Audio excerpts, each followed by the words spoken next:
Hi అండి, నమస్తే. అందరూ బాగున్నారా? Welcome back to my channel Lakshmi blogs. ఇగోండి సండే రోజు అనమాట. ఇగోండి ఇంక మార్నింగ్ పని అంతా చేసుకున్నాను. ఇంక మా వారు చికెన్ అయితే తీసుకొచ్చారు. ఈరోజు మట్టి గిన్నెలో చికెన్ కర్రీ చేద్దామని చెప్పేసి గిన్నె చానాళ్ళు అయింది ఫ్రెండ్స్. తెచ్చినాక చేపల కర్రీ చేశాను. ఈ మధ్య వాడట్లేదు. ఇంక అందుకని చెప్పేసి ఒక 1 లేదా 2 అవర్స్ నీళ్ళల్లో నానబెట్టేసి తర్వాత ఇగోండి ఇంకా చికెన్ కర్రీ అయితే ప్రిపేర్ చేస్తున్నాను అనమాట. నా వీడియోస్లో చాలాసార్లు చూపించాను కదా చికెన్ కర్రీ, అందుకని ప్రిపేర్ చేయడం అయితే చూపించలేదు. ముందు చికెన్ అంతా శుభ్రంగా కడిగేసుకోవాలి. తర్వాత ఇగోండి గిన్నెలో వేసి ఉప్పు పసుపు వేసి ఉడకబెట్టుకోవాలన్నమాట. ఒక్కొక్కరు ఒక్కో పద్ధతిలో చేస్తారులేండి. ఉప్పు పసుపు వేసి బాగా ఉడకబెట్టుకొని తర్వాత ఆయిల్ వేసుకోవాలి. ఆయిల్ వేసిన తర్వాత అల్లం వెల్లుల్లి కొబ్బరి పేస్ట్ వేసుకొని ఇగోండి ఇంకా అల్లం వెల్లుల్లి కొబ్బరి పేస్ట్ వేసాను. దానిలో టమాటాలు ఉల్లిపాయల పేస్ట్ కూడా వేసుకోవచ్చు, మీకు నచ్చినట్టు మీరు వండుకోండి. నాకు వచ్చినట్టు నేను చేస్తున్నాను అనమాట. ఇవన్నీ ఇంకా అల్లం వెల్లుల్లి కొబ్బరి పేస్ట్ వేసి ఉడికిన తర్వాత ఉప్పు పసుపు కారం గరం మసాలా ఇవన్నీ వేస్తాను. ఇవన్నీ ఇంకా అలానే రొయ్యల కర్రీ అయితే చేశాను అనమాట. రొయ్యల బిర్యానీ చేశాను. అది ఎలా చేశాను అనేది షార్ట్ వీడియోలో పెట్టాను. ఇంకా చికెన్ కర్రీ రొయ్యల బిర్యానీ అనమాట. ఇవన్నీ తెల్లారి సోమవారం వీడియోస్ ఫ్రెండ్స్. ఇవన్నీ వాకిలి ఇంకా 6ంటికి లేచాను. 5ంటికి లేచి వాకిలి అది ఊడ్చి చేద్దాం అనుకున్నాను. ఇంకా చీకట్లో వీడియోస్ సరిగా రావట్లేదు, లైట్ కాంతి అంత బాగా రావట్లేదు. ఇంకా అందుకని తెల్లారి వీడియోస్ కోసం ఇంకా తెల్లారి 6కి లేచి వాకిలంతా ఊడ్చి కడిగి ఇవన్నీ ముగ్గు అయితే వేస్తున్నాను అనమాట. మాది చాలా పెద్ద వాకిలి ఫ్రెండ్స్. 1/2 అవర్ పట్టిద్ది అనమాట ఊడ్చి కడిగి ముగ్గేయటానికి. ఇక్కడ వాకిలి చిన్నదే కానీ లోపల నుంచి ఊడ్చుకురావాలన్నమాట. రైలు పెట్టిలాగా ఉంటుంది మా ఇల్లు. లోపల నుంచి బయటికి ఊడ్చుకొచ్చి కడిగి ముగ్గేసేసరికి అరగంట పట్టిద్ది ఖచ్చితంగా. స్పీడ్గా చేసే వాళ్ళు అయితే 20 మినిట్స్లో అదే పావుగంట పట్టిద్ది అనమాట. నేను కొంచెం స్లోగా చేస్తాను ఫ్రెండ్స్. స్పీడ్గా చెయ్యలేను కూడా, స్లోగా చేస్తాను. ఇంకా ముగ్గేసుకొచ్చి ఇవ్వండి అన్నం వండి ఇక బెండకాయ ఫ్రై అయితే చేస్తున్నాను.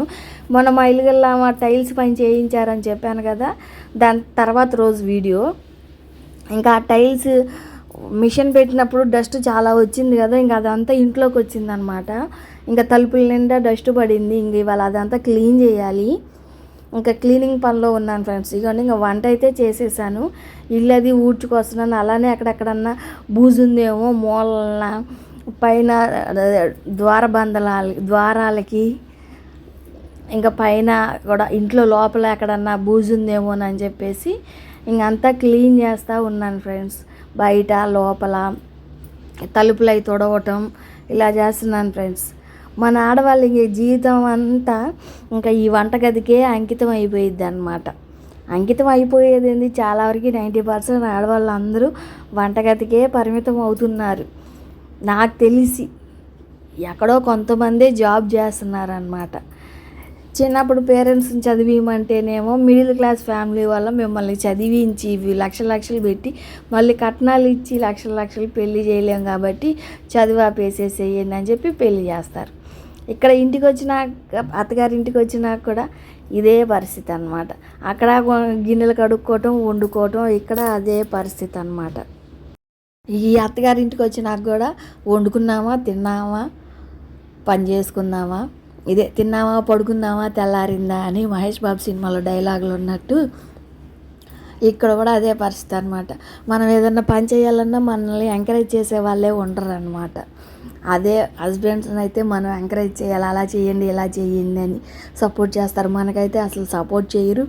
మనీ అడిగినా కానీ ఇవ్వరు అనమాట. ఏదన్నా బిజినెస్ చేద్దామన్నా ఏదన్నా వర్క్ చేద్దామన్నా కానీ ఇస్తూ ఉంటారు. ఇంక అంతే సంగతులు, తర్వాత చూద్దాంలే అంటారు. మనల్ని ఎంకరేజ్ చేసే వాళ్ళే ఉండరు. చేస్తామన్నా కానీ చెయ్యనివ్వరు అనమాట. ఎక్కడ మనం ఎదిగిపోతామన్న భయం వాళ్ళకి. ఇగోండి తలుపు మీద చూడండి ఎంత డస్ట్ పడిందో.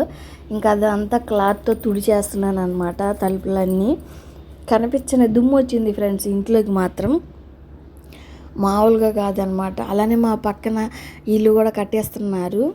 ఇంకా ఇసుక డస్ట్ ఇవన్నీ తోలిస్తూ ఉంటున్నారు కదా, కానరా దుమ్ము అయితే వస్తుంది ఫ్రెండ్స్ ఇంట్లోకి. ఎక్కడి నుంచి వస్తుందో అర్థం కాదు, ఏ సందులో నుంచి వచ్చిద్దో కూడా అర్థం కాదనమాట.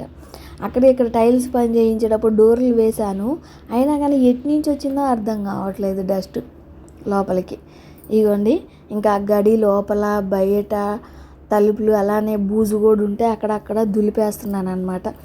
ఫ్రెండ్స్, నా వీడియోలు కనుక మీకు నచ్చితే నా ఛానల్ని సబ్స్క్రైబ్ చేసుకోండి, లైక్ చేయండి, షేర్ చేయండి, కామెంట్ చేయండి. తప్పకుండా ఒక లైక్ ఇవ్వండి ఫ్రెండ్స్. మీరు లైక్ ఇస్తే మాకు ఇంకా మోటివేషన్గా ఉండిద్ది, ఇంకా మంచి మంచి వీడియోస్ చేస్తాము. చూస్తున్నారు కానీ లైక్స్ ఇవ్వట్లేదు ఫ్రెండ్స్. నా వీడియోలు సపోర్ట్ చేస్తున్నందుకు మీకు చాలా చాలా ధన్యవాదాలు. ఇలానే నా ఛానల్ని ఆదరించండి ఫ్రెండ్స్.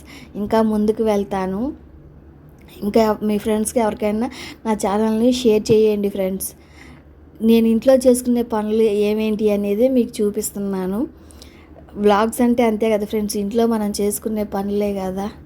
బయటికి వెళ్ళి చేసేవన్నీ చిన్న చిన్న షార్ట్స్లో చూపిస్తున్నాను కదా నేను బయటికి వెళ్ళినప్పుడు ఏమేమి పనులు చేస్తున్నాను అనేది.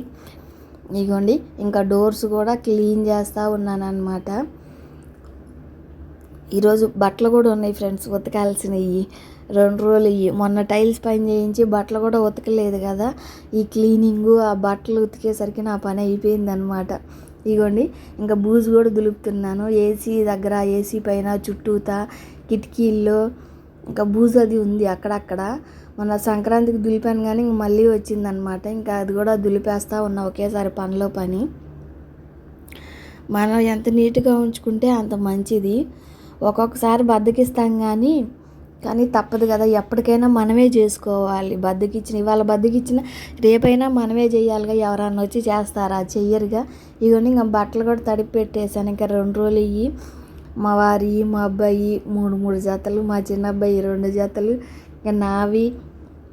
ఇగోండి ఈ టైల్స్ అది పెట్టించారు కదా వైట్ సిమెంటు, ఇంకా పక్కన బండలకు కూడా అంటింది, ఇంకా అది కూడా కడగాలి. ఇదిగోండి ఇంక నేనైతే బట్టలు ఉతికేసాను, జాడిస్తున్నాను. మా అబ్బాయి నేను జాడిచ్చేస్తుంటే మా అబ్బాయి ఏమో పిండి ఆరేస్తున్నాడు అనమాట. నాకు హెల్ప్ చేస్తున్నాడు, చాలా బట్టలు ఉన్నాయి అని చెప్పేసి. ఇవాళ తనైతే గట్టిగా పిండి వేస్తాడు ఫ్రెండ్స్, తొందరగా ఆరిపోతాయి. నేను అంత గట్టిగా పిండలేను, ఆరడానికి కొంచెం లేట్ పట్టిద్ది అనమాట. అందుకని తన చేత పిండిస్తున్నాను. నేను జాడిచ్చి అక్కడ వేస్తే తను శుభ్రంగా గట్టిగా పిండి ఆరేస్తున్నాడు అనమాట. అమ్మో ఇన్ని బట్టలా అంటున్నాడు ఫ్రెండ్స్. ఒక్కొక్కసారి తప్పదు, మా వారిని వాషింగ్ మిషన్ వేరే తీసుకోమని చెప్తున్నాను. ఎందుకంటే ఇది వర్షానికి ఇంతకుముందు ఇంటి దగ్గర వర్షానికి తుప్పు పట్టినాయి కాళ్ళు. ఇంకా అది మిషన్ వేసినప్పుడల్లా ఊగులాడుతుంది, లోపల డ్రమ్ము కూడా ఊగులాడుతూ ఉంటుంది. ఇంకా ప్రాబ్లం వస్తుంది. అది కాక ఎర్త్ వస్తుంది అనమాట, కరెంట్ షాక్ వస్తుంది. ఇంకా అది మార్చి ఇంకొకటి తీసుకోండి అని అడుగుతున్నాను. చూద్దాం తీసుకుంటాలే నిదానంగా అన్నాడు. ఇది వాళ్ళకి ఇచ్చేసి వేరేది తీసుకోవాలి, టైం పట్టిద్దిలేండి. ఇంకా ఇప్పుడు అసలే ఫీజుల టైము ఎండింగ్ కదా, ఇయర్ ఎండింగ్ వచ్చేసింది, ఫీజులు అవి కట్టాలి మా వాళ్ళకి. ఇంకా సమ్మర్లో ఏమన్నా చూడాలి. ఇంకా అప్పుడైతే ఇంక ఖర్చులు తక్కువ ఉంటాయి కదా కొంచెం, వీళ్ళకి బుక్స్ కొని అవన్నీ కొనడం అది ఉండదు కదా, కొంచెం ఫీజులు అవి కట్టేసి ఉంటాం కాబట్టి ఇంకా అప్పుడన్నా ఈఎంఐలో చూడాలి. మళ్ళీ స్కూల్ తెరిచేలో మళ్ళీ బుక్స్కి వాటికి డబ్బులు రెడీ చేసుకోవాలి కదా. ఇగోండి ఇంకా బట్టలు అయితే జాడిచ్చి ఆరేసేస్తున్నాము. ఇగోండి ఇంకా స్టీల్ పీస్ ఉంటుంది కదా ఫ్రెండ్స్, అదేసి ఇంకా కింద బండలన్నీ రుద్దుతున్నాను అనమాట. వైట్ సిమెంట్ అంతా రుద్దితే వాటర్ పోసి రుద్దితే పోయిద్ది అనమాట, ఎక్స్ట్రా ఉన్నది. కానీ ఈరోజు చాలా పని ఉంది ఫ్రెండ్స్, కాసేపు కూడా కూర్చోలేదు. ఇంకా లేచిన దగ్గర నుంచి పని అనమాట. ఇంక మా అబ్బాయి అన్నం కూర వండి టిఫిన్ చేసి మా అబ్బాయికి ఇచ్చి పంపించాను. ఇంకా తర్వాత ఇవన్నీ ఇంకా బట్టలు డ్యూటీకి వచ్చాను.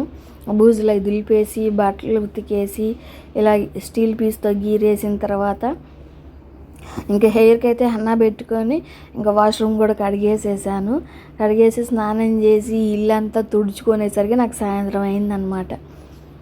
ఒక్కొక్కసారి అంతే ఫ్రెండ్స్, పని చేస్తూనే ఉంటాం కానీ ఎంతకీ ఒకదగదనమాట. పని చేసినట్టే ఉండదు కానీ చాలా పని చేసినట్టు ఉండిద్ది. మన ఆడవాళ్ళ జీవితాలన్నీ ఇంక ఇలా ఇంటి పనులకే అంకితం. మనకంటూ ఒక ఆశయాలు ఏమీ ఉండవు, ఏ పని చేయడానికి ఉండదు. వండుకోవటం, తినటం, ఉతుక్కోవటం, కడుక్కోవటం, ఇదే పని అన్నమాట. మనకి హెల్ప్ చేసే వాళ్ళు కూడా ఉండరు. మీకు ఏదన్నా ఆశయాలు ఉన్నాయా నెరవేర్చుకోండి అని అనేవాళ్ళే ఉండరు. ఆ పని చేయలేదు, ఈ పని చేయలేదు, అక్కడ తొడవలా ఇక్కడ తొడవలేదు, ఇదే అవ్వాలన్నమాట. ఇంటికి వచ్చిన కాడ నుంచి మన మీద రొసరొసలు ఎంత చేసినా కానీ పొద్దుటి నుంచి ఏం చేస్తున్నారు, ఖాళీగా టీవీ చూస్తున్నారా అని ఇలా మాట్లాడతారనమాట. జనాల మాటలు అలా ఉంటాయి. ఒక్కపూట ఒక పని చేయలేకపోతే చాలు. ఇంకొక రోజు బట్టలు ఉతకలేదు అనుకోండి, రోజు ఉతుకుతున్నా ఇవాళ రెస్ట్ తీసుకుందాం లేని బద్దకి ఇచ్చామనుకో, ఎందుకు ఉతకలేదు అని పెద్ద లెక్చరర్ ఇచ్చేస్తారనమాట. స్కూల్లో ప్రొఫెసర్స్ కనుక లెక్చరర్ ఇచ్చినట్టు ఇంకిస్తారనమాట. ఇంకా ఈ రిస్క్ పడే బదులు ఉతికి పక్కన పడేస్తే పోయిద్ది అనిపిస్తుంది. నేను అందుకే ఫ్రెండ్స్ బట్టలకి అంట్లకి సాయంత్రం అయితే చాలు అంట్లు కడిగేస్తాను. బట్టలు కూడా ఖచ్చితంగా ఉతికేస్తాను. ఆదివారం ఒక్కరోజు రెస్ట్ తీసుకుంటా, అది చర్చికి వెళ్తాం కాబట్టి. ఇవన్నీ ఇంకా బండ్లన్నీ కడిగేసేసాను. ఇంకొన్ని ఇంకా మా అబ్బాయి బట్టలన్నీ పిండి ఆరేసేసాడు అనమాట. పైకి తీసుకెళ్ళి ఆరేయమంటే వద్దులేమో నేను గట్టిగా పిండేసాను, ఇక్కడ ఆరిపోతాయిలే అన్నాడు. సరేనని చెప్పి ఇగోండి ఇంకా పిండి అయితే ఆరేసాను. ఇగోండి ఇంకా తలస్నానం అయితే చేసేసి వచ్చి నేను వాష్రూమ్ కడిగేసి ఇగోండి ఇల్లంతా తుడుచుకుంటున్నాను అనమాట. ఏదో ఒకటి పడతానే ఉంటాయి కదా కింద బండ్ల మీద. అది కాక మాకు బొద్దింకలు ఉన్నాయి ఫ్రెండ్స్, చిన్న చిన్నవి, ఇల్లంతా తిరుగుతూ ఉంటాయి. ఇంక అందుకనే డెటాయిల్ వేసి తుడుస్తున్నాను అనమాట ఇల్లు. ఇంకా మంచి స్మెల్ వస్తాను, నీట్గా ఉంటుంది కదా అని చెప్పేసి డెటాయిల్ వేసి శుభ్రంగా తుడుచుకొని వస్తున్నాను అనమాట. ఇవి ఫ్రెండ్స్ ఈరోజు నేను చేసుకున్న పనులు, ఖాళీ లేకుండా నేను చేసిన పనులు అనమాట. Bye friends.